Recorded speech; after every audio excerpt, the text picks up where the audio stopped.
We're at about the halfway point in this sermon series on the wisdom literature of the Old Testament.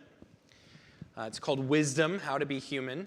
And like I've said, the how to be human is what the wisdom literature teaches us, not necessarily the sermon series. Hopefully, in talking about the wisdom literature, we do it carefully enough and helpfully enough that we gesture towards how to be human. But I'm not quite that confident in my teaching ability. Part of what the wisdom literature does to humanize us is it addresses our hearts, and it asks us to set our hearts on God, on virtue, on our neighbors, and our communities. One of the things that is really interesting to me about the wisdom literature in almost every book is the attention that's paid to non-human creatures, to animals, to plants, to bodies of water, to mountains, and we're going to talk about that a little bit today because it comes up in Proverbs chapter 3. But all of these things are things that we're asked to set our hearts on throughout the wisdom literature. And the heart in Jewish ways of thinking is the center from which your attention comes, right? So when you set your heart on something, you're paying attention to it. One of the other things I'm hoping that we'll gain through this series is learning how to read, right? Not just literacy, but learning how to read Scripture carefully, slowly. The wisdom literature requires us to read slowly to get what it has to offer us, which is wisdom. But also paying attention to the ways that the books are put together, the different books of the Bible, the canon. It's more than just which books are in and which books are out. It has to do with the way that those books are ordered together. And then listening carefully for the conversations that arise within the books, in between the books. And one of the things that we've noticed already is that there are conversations that arise within the wisdom literature. Books like Job, or sections of books like the Psalms of Lament or Complaint, they reflect a very different view of things than the Proverbs, for example, which in general teach us that if you choose wisdom, life will go well with you. And if you choose foolishness, there'll be difficulty and curses. And it reflects in that way the Torah, right? If you choose obedience to God's law, there'll be blessings. And if you choose disobedience, there'll be curses. But Job suffers without having sinned in a specific way to bring on his suffering.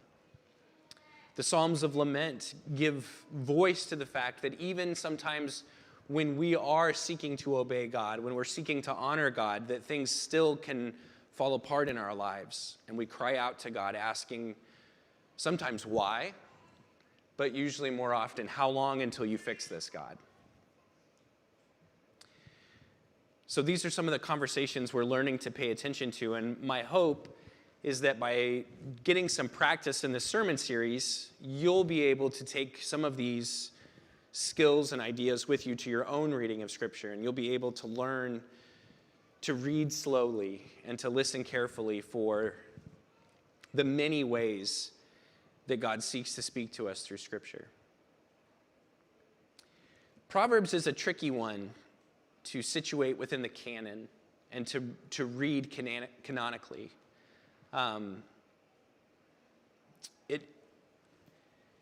It gives voice to what might be called a traditional consensus, right, within the life of Israel, that this is the way that things work. Now, Proverbs doesn't often talk about the covenant that God has with God's people, which is really what the Torah bases the Torah being the first 5 books of the Bible, Genesis, Exodus, Leviticus, Numbers, and Deuteronomy, as well as the specific covenantal teachings that those books hold within them and impart to the people of Israel. And when we talk about the way that these agreements and the ways that these laws bind Israel and God's people to God, that's what we mean when we talk about covenantal theology, right? And Deuteronomy 28 and 29 and 30 that talks about if you choose obedience to God and God's law, there'll be blessing for you. And if you choose disobedience to God and God's law, there'll be curse. That's kind of the clearest and most concise way of summing up what covenantal theology holds for us. Proverbs reflects covenantal theology without talking about the covenant, without talking about worship practices, without talking about the law in many ways. But it does still hold forth this kind of traditional consensus. And within the wisdom literature, it provides a foil for the books of Job and Ecclesiastes. You guys know what a foil is, right? Everyone remembers from English class? I see heads nodding. No, I've got other ones. Good. All right, I'll explain what a foil is. A foil is something that's set up to produce a contrast, right? A lot of times, like one of the easiest foils for the hero of a story is the adversary, the opponent, the bad guy, right? But it's not always so black and white or so clear cut, right? By Proverbs providing a foil to Job and Ecclesiastes, it's just showing the variety. It's showing the difference. And none of these books is a bad book or a bad guy. They're all held together within the canon, and we need their pluriform voices. We need everything that they say to us, even when those things seem to be at odds or in tension with one another.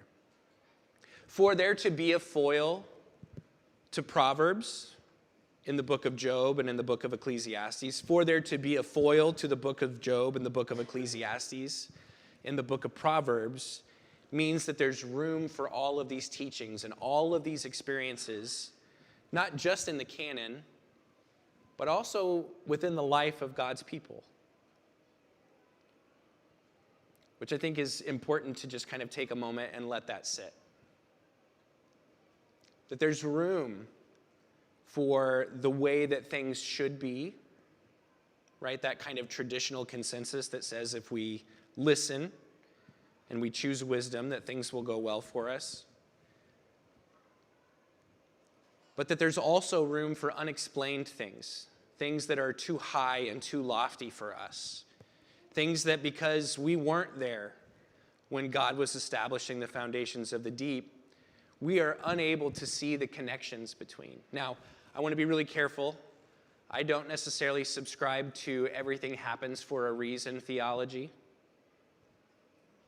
And so the reason why things happen is sometimes just hidden from us. But I do believe that in our finitude and in our limits as humans, we are never going to be capable of knowing everything that we could know to understand why things are happening. We don't always get an answer why. Job does not get an answer why. God shows up and says, "You're not there helping the mountain goats give birth.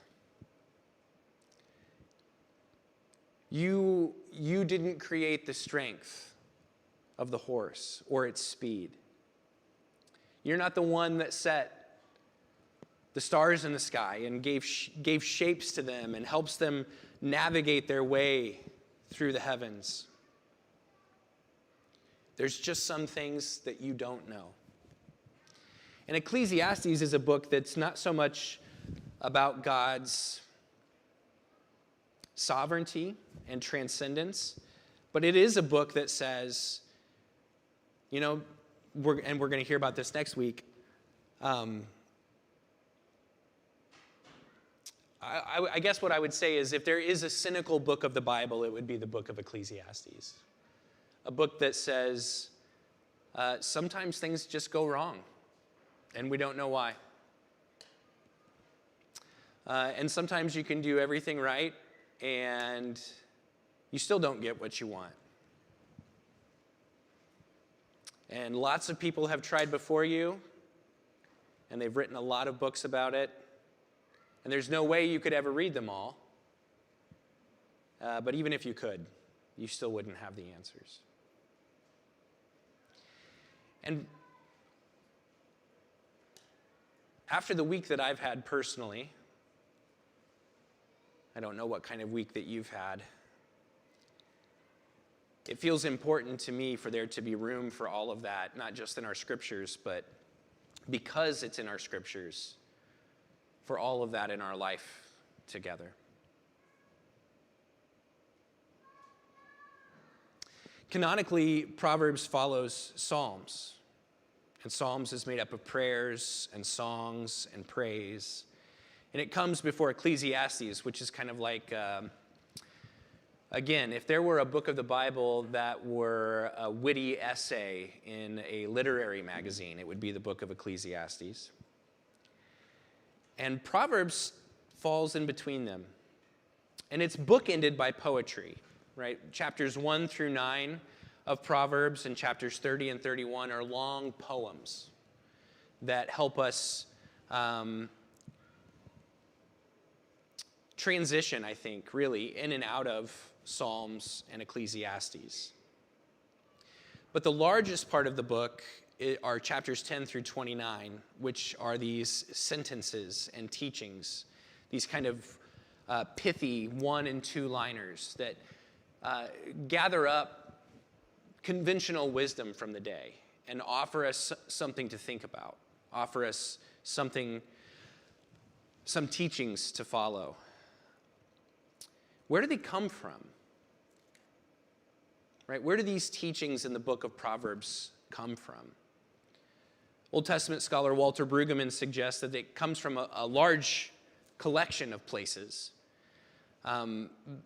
Especially chapters 10 through 29 are probably sayings from family life or village life. These were tools that were used to nurture children, to socialize children into a certain world by the reiteration of folk sayings. Think of all of the proverbs that we have. You know, a bird in the hand is worth 2 in the bush. Not from the book of Proverbs, but it's something that we say, and sometimes we may know what it means, right? Or kill 2 birds with 1 stone. Right, yeah, that one. Kill two stones with 1 bird.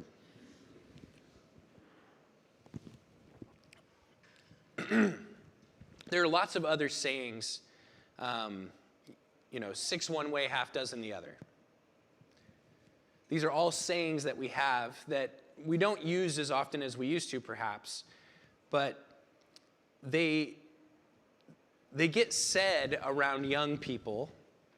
Young people puzzle over what they could possibly mean, but then once they've been part of the vernacular for long enough, it helps you kind of understand the world that you're situated in.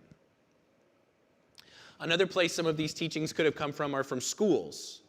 Now, that's a complicated idea because there's really not a ton of evidence that anything like schools existed in the life of ancient Israel. But I guess it's possible that in some villages, if children from various families were collected together for teaching or for learning, that some of these same kinds of family and village sayings would be used in those places. Another place, especially the poetry sections, chapters 1 through 9 and chapters 30 through 31, another place that some of this material likely came from was the royal court. If you think about poetry, that's something that exists, is written, is used in the life, usually of people who have more education. And in the royal court, the sons of the politically well-connected were inducted into the protocols and the arts of governance. And so you can understand how poetry and the deep well of meaning that poetic language can carry and can impart could be used in this way. So these are some ideas about where these teachings come from, but ultimately, the more important question, I think, for us is, what are they for? What are these teachings for? Another Old Testament scholar, Ellen Davis, says that what makes it possible for the Proverbs to come alive, even today among people of biblical faith, is that they shed light on things that all of us worry about for ourselves and for our children. These are the things that people regularly consult their pastors about. How to avoid bitter domestic quarrels. What to tell your children about sex and about God. What to do when somebody asks to borrow money. How to choose the right friends and be a good friend. How to make a living that is decent, both ethically and financially. In short, the Proverbs are instruction in the art of living well. Or said another way, how to be human. I want to talk a little bit about Proverbs chapter 3 in kind of 3 different chunks. And then I want to talk about 2 examples of other Proverbs. And then I want to lead us back to this teaching of Jesus about hospitality, humility, and parties. Okay, so we're going to start in chapter 3 of Proverbs. Then I'm going to take 2 short sentences from other places in the Proverbs. And then we're going to go back to Luke 14. Proverbs chapter 3, which Steve read so beautifully for us, is a poem that is broken into 3 sections and that really puts forward a lot of the themes that the entire book holds, both in the poetry sections and in the shorter sentences and teaching sections. In Proverbs 3, verses 1 through 12, we're introduced to the difference between wisdom and knowledge. The difference between wisdom and knowledge. Knowledge, in a lot of ways, is the acquisition and retainment of information, retaining of information, getting information and keeping information. It's an encyclopedia, right? The encyclopedia is a project of knowledge. How do you gather this much information in one space and hold on to it in a way that it's always available to us? Wikipedia, right, my favorite tool on the internet, is the same kind of project. But wisdom is different than knowledge. We live really close to Illinois Wesleyan's campus, and I don't know if it's their motto, it's part of their crest. You can see it on a lot of different buildings. You see it in different signage on campus. But there's an open book. There's a laurel wreath around the book. And then on the book it says, Scientia et sapientia, knowledge and wisdom. I just wanted to show off my Latin skills. That's as far as they go. But, you know, that was the project of liberal arts education back in the day. And Wesleyan, like a lot of schools, has struggled to continue to keep the liberal arts at the forefront. They've branched off into more professional programs, which is not necessarily a bad thing. But to be a liberal arts institution is ultimately about this project of helping people acquire knowledge, retain knowledge, and then skillfully employ that knowledge to the circumstances of life. That's wisdom. How do you take this information? How do you take this knowledge that you have and skillfully apply it to the circumstances of life? I have a whole thing here that I could go into about liberal arts education and how necessary it is for a flourishing society, but I won't do it right now. Wisdom, and said another way, is practical trust in God. Wisdom is practical trust in God.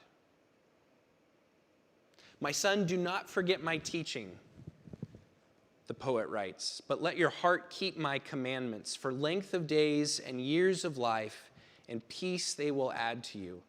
Let not steadfast love and faithfulness forsake you. And if you read your Torah, steadfast love and faithfulness are attributes of God that are declared everywhere. Do not let them forsake you. Bind them around your neck. Write them on the tablet of your heart, so you will find favor and good success in the sight of God and people. And then, I don't know if you guys sang this in Sunday school like I did growing up, but trust in the Lord with all your heart. Yeah? And he will keep your paths straight. Did you guys sing that one? Nope, just me. But yeah, we would make little W's with our hands, wisdom, and he will make your paths straight. I don't remember the rest of the song. But trust in the Lord with all your heart. Don't lean on your own understanding. In all your ways acknowledge him, and he will make your paths straight. Be not wise in your own eyes, right? Which, that's an interesting instruction in a book about wisdom and how to be wise. Be not wise in your own eyes. Fear the Lord and turn away from evil, and it will be healing to your flesh and refreshment to your bones. The Hebrew here is really interesting. It says it will be nurturing to your navel, and it will moisturize your bones. It will keep your bones wet. I mean, I want my bones kept wet. I don't know about you. I don't want my bones to dry out, because if my bones dry out, that means that I'm dead, right? But there's a kind of introspective quality to this, right? It will be nurturing to your navel. What in the world could that mean for your navel? How many of you think about your navel on a regular basis? I don't. And then when I do pay attention to it, it's full of things. That's free. That's free today. But if I'm going to nurture it, I'm going to be looking at it. I'm going to be paying attention to it. There's a sense of deep introspection that comes with wisdom and from which wisdom flows. But it's not just thinking about myself. Be not wise in your own eyes. Fear the Lord and turn away from evil. Wisdom is practical trust in God. It's about relationship with God. Honor the Lord with your wealth and with the first fruits of your produce. Then your barns will be filled with plenty, and your vats will be bursting with wine. My son, do not despise the Lord's discipline, or be weary of his reproof. For the Lord reproves him whom he loves, as a father the son in whom he delights. This is an alternative to self-reliance and the unhealthy fear that attends self-reliance. If a lot of you who have known me for some time know that I really struggled in seminary and that I was not able to complete it on my first pass through. And as I was preparing this sermon this week, that's what came to mind quite a lot. I went into seminary trying to prove something to myself and to other people.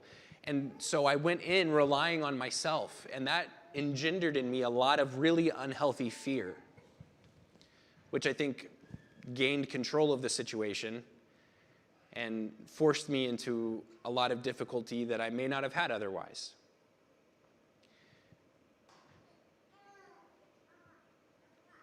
But the fear of the Lord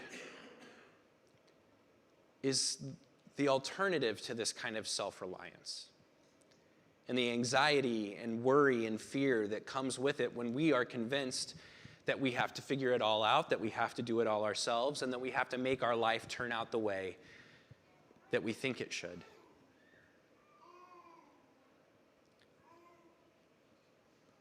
And there are concrete practices, right? Like there's poetry, but there's also some strong recommendations here, right? Honor the Lord with your wealth. That's not terribly abstract. And with the first fruits of your produce, and then your barns will be filled with plenty, and your vats will be bursting with wine. maybe literally, but probably figuratively. There are these concrete practices of honoring God that are set forth that can help me get an accurate view of myself.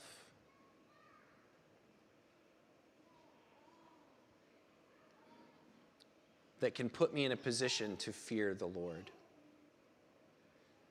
The sages who collected and wrote these proverbs and these poems, they're optimistic about the way that life should go if one does these things, but they're not naive, right?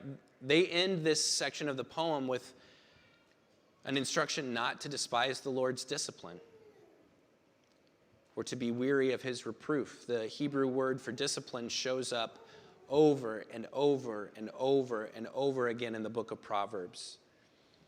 And it's always positive. It's never seen as a negative thing, as something to be run away from or hidden from or to be rejected. God's discipline is always something to be received with gladness. And if you are hearing that word and you're thinking of it in the way that it's often used, we think about disciplining children, that has to do with the enforcement of consequences. But there are other ways of conceptualizing discipline. Think about the word discipleship.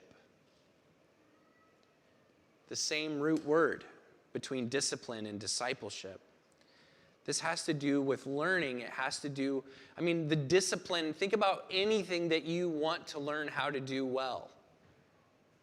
The examples that I almost always use are things like playing the piano, which I do not do, or learning how to pitch, which is something that I only did for a brief time in my life. Learning how to hit a golf ball. These are all things I don't do, by the way. Anything that you want to learn how to do well requires discipline. We don't think about that the same way that we think about punishing children. And so God's discipline comes to us to keep us focused, attentive, and learning. Always learning about what it means to trust in God. The next section of the poem, verses 13 through 26, they talk about getting hold of wisdom in a way that's similar to getting in touch with the structure of the universe. Blessed is the one who finds wisdom and the one who gets understanding, for the gain from her, wisdom is personified as a woman here, is better than gain from silver, and her profit better than gold. She's more precious than jewels. Nothing you desire can compare with her. Long life is in her right hand. In her left hand are riches and honor.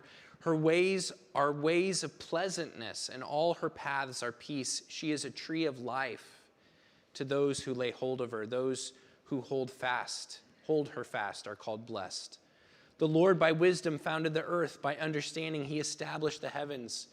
By his knowledge the deeps broke open and the clouds dropped down the dew. My son, do not lose sight of these. Keep sound wisdom and discretion, and they will be life for your soul and adornment for your neck. Then you will walk on your way securely, and your foot will not stumble. If you lie down, you will not be afraid. When you lie down, your sleep will be sweet. Do not be afraid of sudden terror, of the ruin of the wicked when it comes, for the Lord will be your confidence and will keep your foot from being caught. Getting hold of wisdom in this way means being in touch with the structure of the universe. And it makes me think of this painting. I don't know if we'll be able to see it. There we go. You probably can't see it super well. This is my pointer, by the way. We use this a lot here. This is a painting done by an Aboriginal Australian woman. And it honestly looks like a piece of wood with the grain running through it in different ways. But this is actually a painting that depicts the various paths that Aboriginal Australian women would travel to get to a sacred ancestral site called Marapatini Rock Hole, where they would camp. And you can see by the texture and the delicacy of the shading, the radiant quality. It almost, it's harder to see when it's projected on the screen, but if you're looking at it either in person or even on a digital screen, you can see the way that this is just acrylic on, I think it's acrylic on canvas, yeah. But it looks like a treated, shined, polished piece of wood. It shines. In this way, it reinforces the experiential and spiritual aspects of these women's journey. And these journeys only emerge as experience and wisdom grow. In Australian Aboriginal culture, to explore and know the land and its history is also to know oneself and one's community and your community's resources. This embodied approach to knowledge of oneself and one's surroundings is passed on from one generation to the next. To be wise is to be in touch with the structure of the universe. To accept oneself as a creature placed in the midst of God's good creation and learning how to work with it and benefit from it. And the final part of the poem has to do with living in community.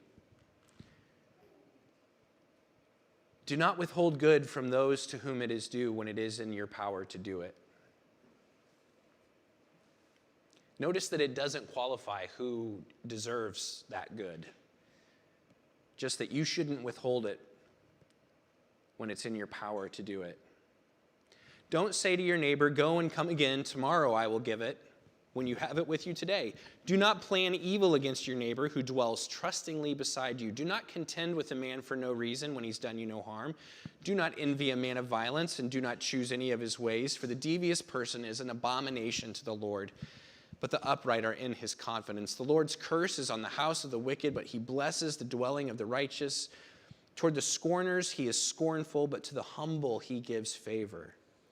The wise will inherit honor, but fools get disgrace. Living in the midst of the people that God has given you as family and neighbors, treating them kindly, treating them generously, treating them honestly. It's almost like there's somebody else in the Bible who said, "Do unto others what you would have them do unto you." Without a whole load of qualifications. To be wise is to have practical trust in God. To be in touch with the structure of the good universe that God has made.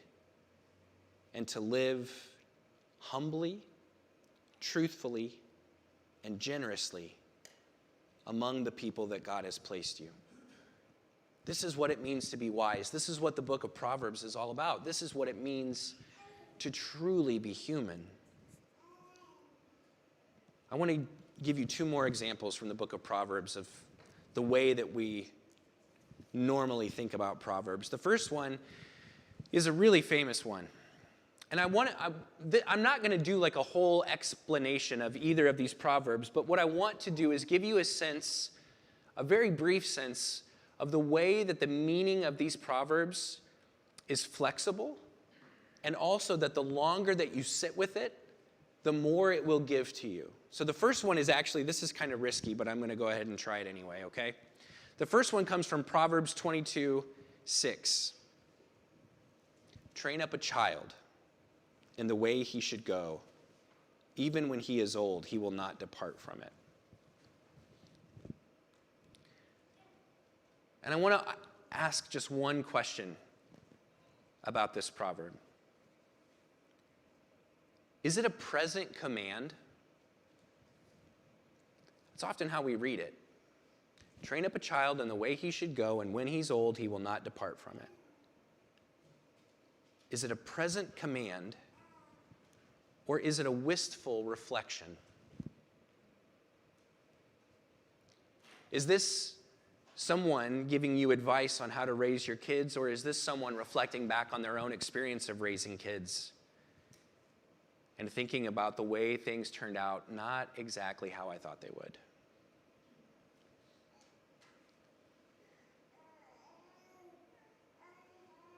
Is this about enforcing a certain view of things on a child to make sure that they have the future that you think they need? Or is this looking back after having raised children and thinking, I thought I was doing the right thing, and now I have a child that I hardly recognize?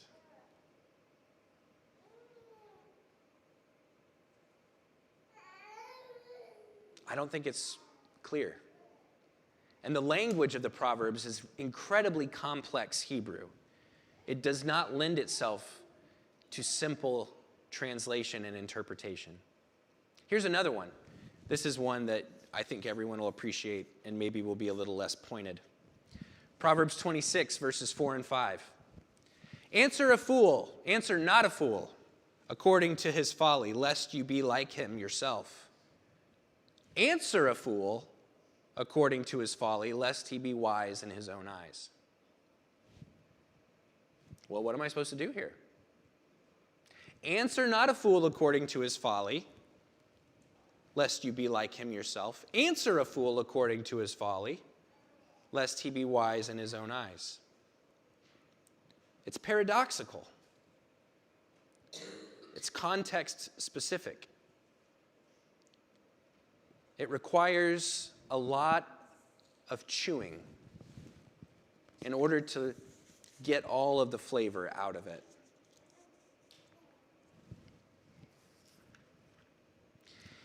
In Luke's gospel, which we heard from today, Jesus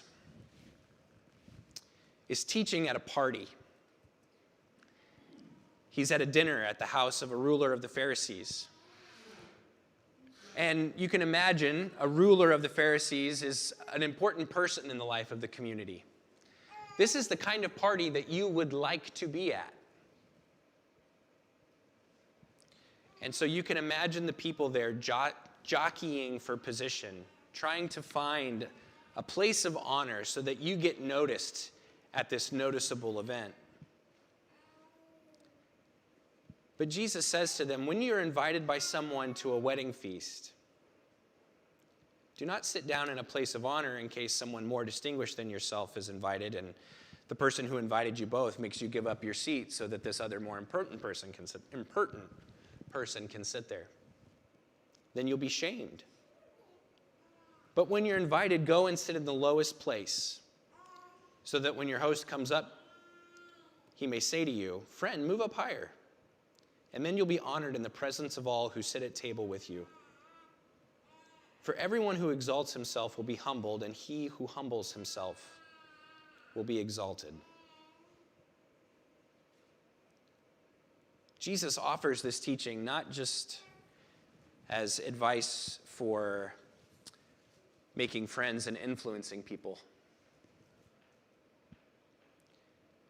Jesus is trying to help his disciples, his neighbors, the community that he finds himself situated in, to understand the wisdom of humility.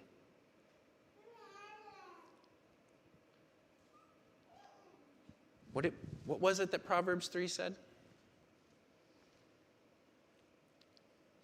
The Lord's curse is on the house of the wicked, but he blesses the dwelling of the righteous. Toward the scorners he is scornful, but to the humble he gives favor.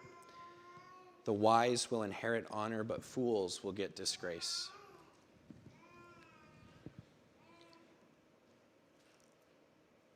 In the middle of a dinner party,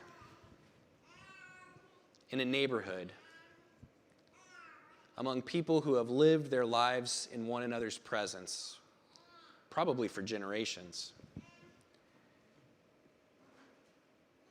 Jesus exemplifies the importance of hospitality, not just for being wise, but for giving witness to God.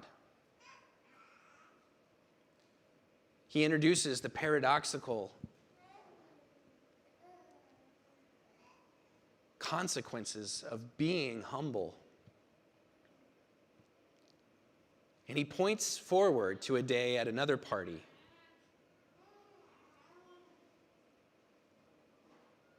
gathered at another wedding feast,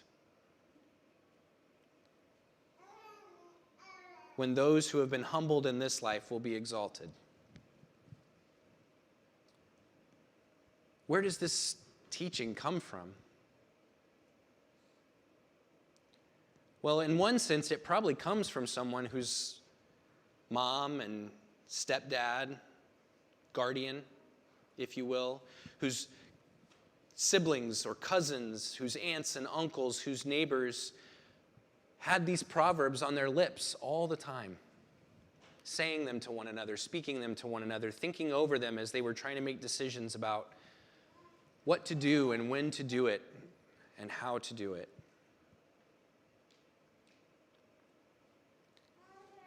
But in another sense, it comes from the very heart of God.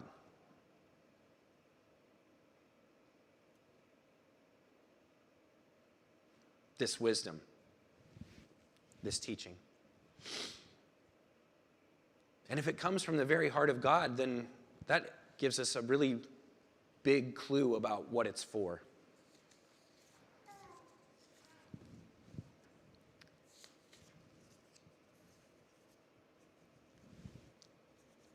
It's about how to be human. It's about how to be God's own creature. It's about how to bear witness to the kind of life that God desires for his creatures and the kind of world he desires them to live in. This is not the kind of wisdom that's hidden far away. You don't have to climb a mountain on your knees to ask the guru for insight. This is everyday wisdom for everyday life from the God who has created and watches over every day. Let's pray.